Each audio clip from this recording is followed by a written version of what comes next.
Hello everyone, welcome back to my channel. तो चलिए शुरू करते हैं आज का पार्ट। लास्ट पार्ट में हमने देखा था कि लंजा का अंकल लान कुरेन लंजा को यहाँ से लेके जाने के लिए आए थे।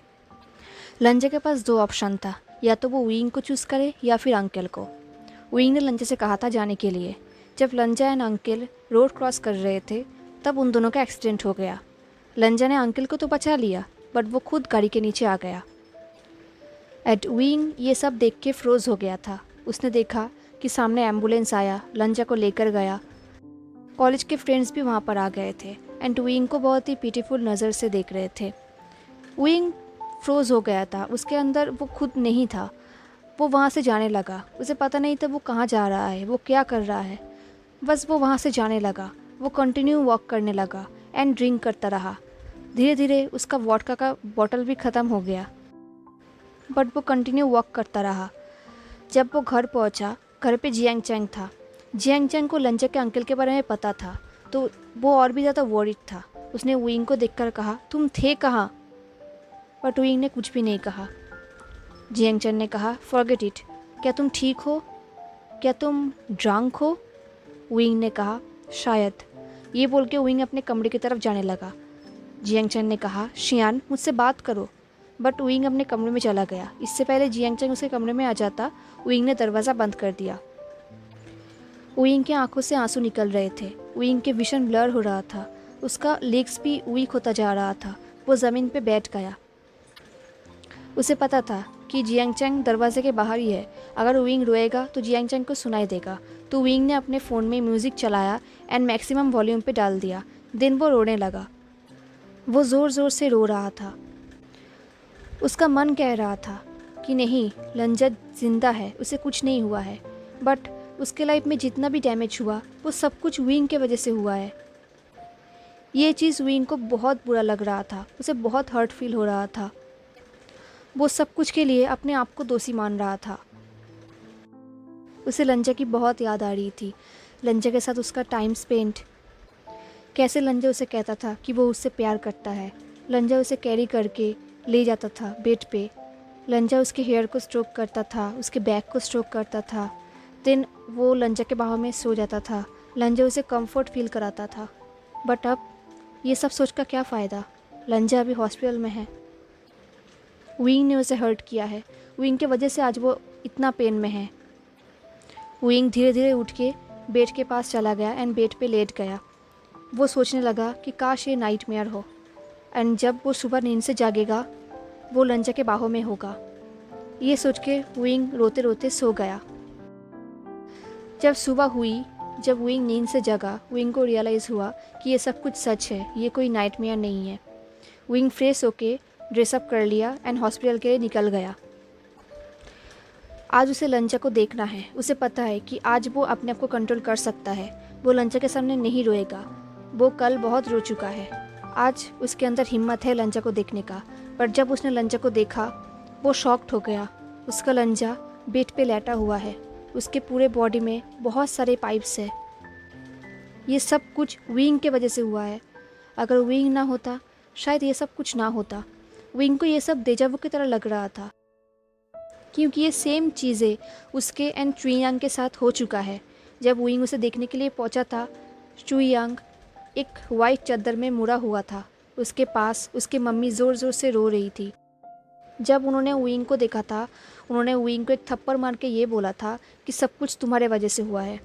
एंड ये सच है, ये सब कुछ विंग की वजह से हुआ है। विंग धीरे धीरे लंजा के पास जाके बैठ गया। उसके हाथों को अपने हाथों में लिया। लाइफ में फ़र्स्ट टाइम लंजा ने विंग के टच का रिस्पॉन्ड नहीं किया। विंग अंदर ही अंदर कह रहा था, लंजा, क्या तुमने मुझे इस तरह से दिखा दिया कि तुम मेरे बिना सच में नहीं रह सकते? तभी कमरे में जेबू चुनाए डॉक्टर के साथ। डॉक्टर ने कहा, उसका रिपोर्ट आज ही आया है। उसका सर्जरी सक्सेसफुल है, बट उसका बहुत सारे बोन्स ब्रेक हो चुका है एंड उसने बहुत सारे ब्लड खो दिया है। उसके ब्रेन पे भी इफ़ेक्ट पड़ा है। वो अभी कोमा में है। उसे सेंस में आने में टाइम लगेगा। ये सब सुन के विंग सिर्फ लंजा की तरफ देख रहा था। ज़ेबोचुन ने कहा डॉक्टर से, आप प्लीज़ कुछ भी करिए बट उसे ठीक कर दीजिए। डॉक्टर ने कहा, हम हमारे बेस्ट दे रहे हैं मिस्टर लन। वो लकी है कि उसे सही टाइम पे हॉस्पिटल लाया गया है, ज़ेबोचुन ने नोट किया। देन डॉक्टर वहाँ से चले गए। ज़ेबोचुन विंग के पास आए और कहे, मुझे लगा था कि मैं तुम्हें कल रात को भी यहाँ पर ही देखूँगा। विंग ने स्माइल किया और कहा, हम दोनों को पता है कि मुझे यहाँ पर नहीं आना चाहिए था। मिस्टर लन कैसे हैं? उनका एक आर्म टूट चुका है एंड उनके नी पे फ्रैक्चर आया है। वांग जी ने उन्हें बचा लिया है। विंग ने कहा, वो हमेशा ही ऐसे करते हैं, सबको बचाता है। ज़ेबोचुन ने कहा, शियान, विंग को पता है कि आप ज़ेबोचुन क्या बोलने वाले हैं। विंग ने कहा, मैं फिर से यहाँ पर नहीं आऊँगा। आप दोनों, उसके लाइफ में सब कुछ है, मैं इस चीज़ को बिगाड़ना नहीं चाहता सीचन। आपको चिंता करने की ज़रूरत नहीं है। सीचन ने पूछा, तुम उसे छोड़ के जा रहे हो? विंग ने कहा, यही तो अच्छा होगा, है ना? अगर मैं यहाँ पर रहा तो चीज़ें और भी ज़्यादा कॉम्प्लिकेटेड हो जाएंगी एंड आपको ये पता है मैं उसे और हर्ट नहीं कर सकता। सिंचन ने कुछ भी नहीं कहा। शायद मैं उसके लाइफ में वन एंड ओनली मिस्टेक हूँ। कुछ टाइम के लिए वो दोनों साइलेंट थे। देन ज़ेबोचुन ने कहा, इस टाइम पे उसे तुम्हारी सबसे ज़्यादा ज़रूरत है, क्या तुम उसे रिकवर होने में हेल्प नहीं करोगे? विंग ने कहा, शायद मेरा दूर रहना ही उसके लिए सबसे बड़ा हेल्प होगा। इसके बाद उन दोनों ने कुछ भी नहीं कहा। विंग कुछ देर तक वहाँ पर ही रुका। अब उसे रियलाइज़ हुआ कि अब उसे जाना चाहिए। अब उसका जाने का टाइम आ गया। उसने लंजा से मन ही मन में कहा, थैंक यू लंजा, मेरे लाइफ में आने के लिए। थैंक यू मुझे लव क्या है ये सिखाने के लिए। मैं ये कभी भी नहीं भूलूंगा लंजा। विंग की आंखों से आंसू निकलने लगा। उसने लंजा के फॉरहेड पे किस किया, देन उसे कान के पास जाके विस्पर करते हुए कहा, मेरे लिए फ़ाइट करो लंजा, डोंट डाई। ये बोल के विंग वहाँ से चला गया। विंग का बॉडी तो आगे बढ़ रहा था पर उसका आत्मा लंजा के पास ही था। जब विंग अपने घर पे पहुंचा, जियांगचन ने उसके पेट में एक जोर की पंच की और कहा, क्या तुम बार बार डिसअपेयर होना बंद करोगे? उसने फिर से पंच करने के लिए अपने हाथ को आगे बढ़ाई पर सिंगचन ने रोक लिया। जियांगचन ने कहा, इसके बाद तुम जब भी घर से निकलोगे मुझे बता कर जाना। विंग ने कहा, ठीक है। देन विंग अपने जैकेट को उतारने लगा। जियांगचन ने पूछा, तुम कहाँ गए थे? विंग ने एक इमोशनलेस फेस लेके कहा, हॉस्पिटल में। सिंचन ने कहा, वो कैसा है? विंग ने इमोशनलेसली कहा, कोमा में है। देन विंग सोफे में जाके बैठ गया एंड अपने फ़ोन को स्क्रॉलिंग करने लगा। जियांगचन ने कहा, चलो इवनिंग को उसे विज़िट करने जाते हैं। एंड देन तभी विंग ने चिल्लाकर कहा, नहीं, हम उसे विज़िट करने नहीं जाएंगे। जियांगचन ने कहा, ऑफ कोर्स हम जाएंगे, वो हमारा दोस्त एंड तुम्हारा बॉयफ्रेंड भी है। विंग ने कहा, नहीं, अब ऐसा कुछ भी नहीं रहा, ओके? हम उसे विज़िट करने नहीं जाएंगे, ना ही फ्रेंड के हिसाब से और ना ही बॉयफ्रेंड के हिसाब से। विंग के ऐसे एक्सप्रेशन देख के, ऐसे वॉइस सुन के जियांगचन बिल्कुल कंफ्यूज हो गया था।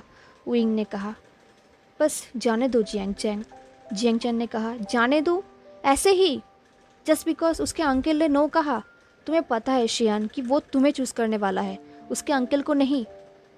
विंग ने जियांगचन की तरफ देखा और कहा, मुझे एक बात कहो चेंग, अगर तुम्हारे घर से ये बोला जाता कि या तो तुम्हें फैमिली को चूज़ करना है या फिर वेंचिंग को, तुम किसे चूज़ करते? ओके फाइन, तुम वेंचिंग को चूज़ करते। देन उसके बाद क्या? स्ट्रीट्स पे रहते? एंड तुम्हें क्या लगता है, क्या वो वही चाहती कि तुम उसकी वजह से सब कुछ खो दो? चेंग, अगर वो मुझे चूज़ करने वाला है, इससे अच्छा यही होगा कि उससे पहले मैं ही उसे छोड़ दूँ एंड उसे जाने दूँ। ये बोल के वो अपने रूम पे चला गया। विंग अकेला रहना चाहता था। अब टाइम बीतता चला गया। उस दिन के बाद से विंग ने ना लंजा को देखा था और ना ही उसके बारे में कुछ सुना था। 2 साल ऐसे ही बीत गए। 2 साल बाद धीरे धीरे लंजा मीडिया पे आने लगा, वर्ल्ड के डिफरेंट पार्ट्स से, डिफरेंट कंट्री से, बट हर बार वो अपने अंकल के पास ही खड़ा रहता था, एक परफेक्ट मॉडल की तरह। एंड विंग को लगता है कि उसे वहाँ पर ही रहना चाहिए, यही उसका परफेक्ट प्लेस है। उनके अलग हो जाने के बाद से लंजा ने एक बार भी विंग से कांटेक्ट नहीं किया। तभी विंग को रियलाइज़ हो गया कि शायद लंजा उसको भूल चुका है एंड मूव ऑन कर चुका है। वो अंदर ही अंदर कहने लगा, इससे कोई फ़र्क नहीं पड़ता एंड यही ठीक है, बट उसका मन नहीं मानता था। वो अभी भी लंजा को नहीं भूल पाया है। अब सीजीए की शादी हो चुकी थी। आज सीजीए के घर में विंग एंड जियांग चंग का इनविटेशन था। उन तीनों ने बहुत अच्छा टाइम स्पेंड किया एक दूसरे के साथ। अब 5 साल बीत गए। विंग क्लब में था। जियांग चंग and when Ching dance floor में डांस कर रहा था एंड विंग ड्रिंक्स के साथ बैठा हुआ था।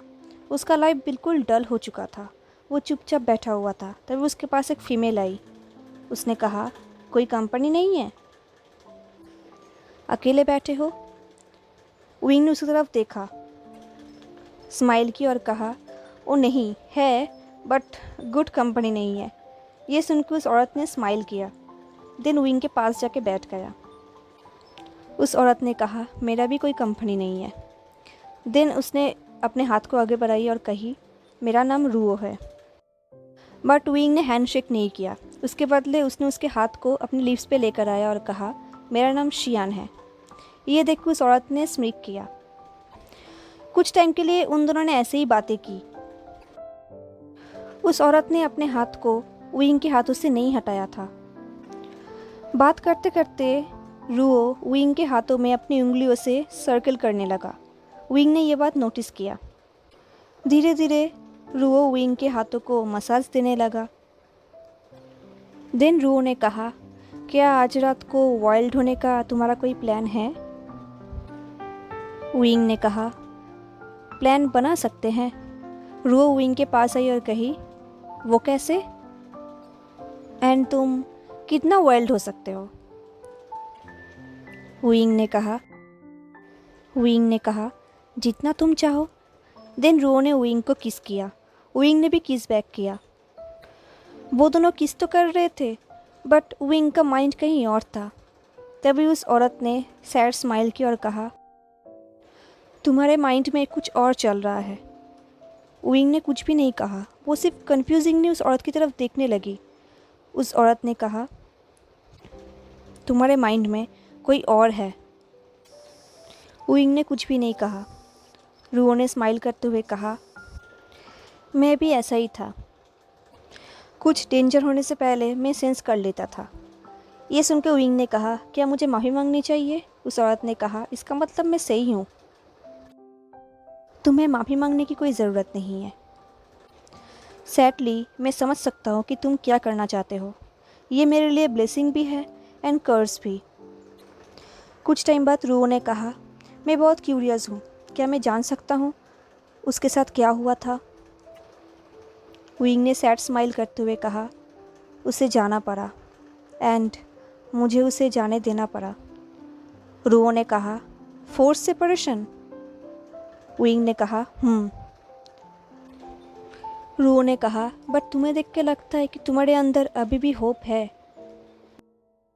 विंग बात को अवॉइड करते हुए कहा, क्या तुम मुझे जानते हो? रूओ ने कहा, मैं तुम्हें यहाँ रेगुलर देखता हूँ एंड मैं तुम्हें सोशल मीडिया पे भी देखता हूँ एंड तुम्हारे बारे में बहुत कुछ न्यूज़ भी आता है। विंग ने कहा, अच्छा क्या न्यूज़ आता है मीडिया पे? रूओ ने कहा, तुम जियांग कॉरपोरेशन का वाइस प्रेसिडेंट हो। तुम्हारा भाई प्रेसिडेंट है। तुम इस सिटी का बेस्ट स्टूडियो का ओनर हो, बट तुमने म्यूज़िक करियर को चूज़ नहीं किया। यही एक मिस्ट्री है। बट मैं ये देख के हैरान हूँ कि तुम अब तक मॉडल नहीं बने एंड तुम अपने लिए किसी को भी आसानी से ढूंढ सकते हो, बट तुम इसके बदले यहाँ पर बैठ के कॉकटेल पी रहे हो। ये सुन के विंग ज़ोर ज़ोर से हंसने लगा। उसने कहा, मैंने मॉडलिंग प्रपोजल्स को ठुकरा दिया है। रूओ ने स्माइल किया और कहा, अच्छा ये बात है। विंग ने कहा, तुम मुझे कुछ ज़्यादा ही जानते हो। रूओ ने कहा, मैं भी। विंग ने कहा, तो क्या मैं तुम्हारा दिल तोड़ रहा हूँ? उस औरत ने कहा, बिल्कुल नहीं, बट हे बिलीव मी, वो जहाँ कहीं भी है बहुत खुश है एंड एक दिन तुम दोनों ज़रूर एक साथ होगे। विंग ने कुछ भी नहीं कहा। देन विंग ने उसको एक ड्रिंक ऑफ़र किया तो रू ने रिफ्यूज़ कर दिया और कहा मुझे कल सुबह कहीं जाना है, सो अभी मुझे यहाँ से जाना होगा। जाने से पहले रू ने कहा डोंट लूज़ होप।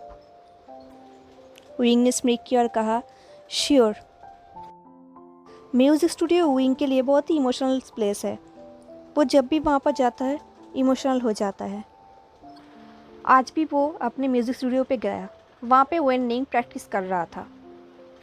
उन दोनों ने कुछ टाइम स्पेंड किया। विंग ने वेननिंग को हेल्प भी किया। अब विंग घर आ गया। घर आने के बाद विंग अपने लिए फ्रेश होकर कॉफ़ी बनाने लगा। कॉफ़ी बनाकर वो विंडो के सामने सिटी को देखते देखते कॉफ़ी पी रहा था। तभी उसका डोरबेल बजा। विंग को लगा कि अब कौन आएगा। उसने कॉफ़ी मग को टेबल पर रखा, देन डोर को ओपन किया। उसके सामने जो इंसान खड़ा था उसको देखने का विंग सोच भी नहीं सकता। उसने आशा भी नहीं किया था। उस इंसान ने कहा विंग। विंग के सामने और कोई नहीं, लंजा खड़ा था। विंग ने कहा लंजा। विंग अपने आप से कहने लगा नहीं, मैं उसके लिए कोई फीलिंग नहीं रखता, वो मेरे लिए कुछ भी नहीं है। पर उसका बॉडी उसका बात नहीं सुन रहा था। उसके हाथों ने लंजा के नेक को रैप कर लिया। विंग के आंखों से आंसू निकलने लगा। विंग ने उसे हक कर लिया। वो अंदर अंदर कहने लगा कि नहीं, तुम्हें ऐसा नहीं करना चाहिए, बट उसका बॉडी उसका बात ही नहीं सुन रहा था। लंजा ने भी उसे हक कर लिया। विंग उससे अलग हुआ। देन उसने कहा तुम्हें यहाँ पर नहीं आना चाहिए था। बट फिर भी विंग ने लंजा को अंदर आने दिया। विंग ने जब भी दरवाज़ा बंद किया, लंजा विंग के पास आया एंड उसको वेस्ट से पकड़ लिया एंड उसको अपनी तरफ खींच लिया। उन दोनों के बीच सिर्फ कुछ इंचेस की ही दूरी थी। विंग ने विस्पर करते हुए पूछा तुम यहाँ पर क्या कर रहे हो? हेलो एवरीवन, तो कैसा लगा आपको आज का पार्ट? तो लंजा फिर से वापस आ गया। अब देखते हैं आगे क्या होता है। क्या लगता है आपको आगे क्या हो सकता है? चलिए मिलते हैं नेक्स्ट पार्ट में। अगर आज का पार्ट अच्छा लगा हो तो लाइक, कमेंट, शेयर, सब्सक्राइब ज़रूर करना। मिलते हैं नेक्स्ट पार्ट में। तब तक के लिए tata, take care, stay safe, bye.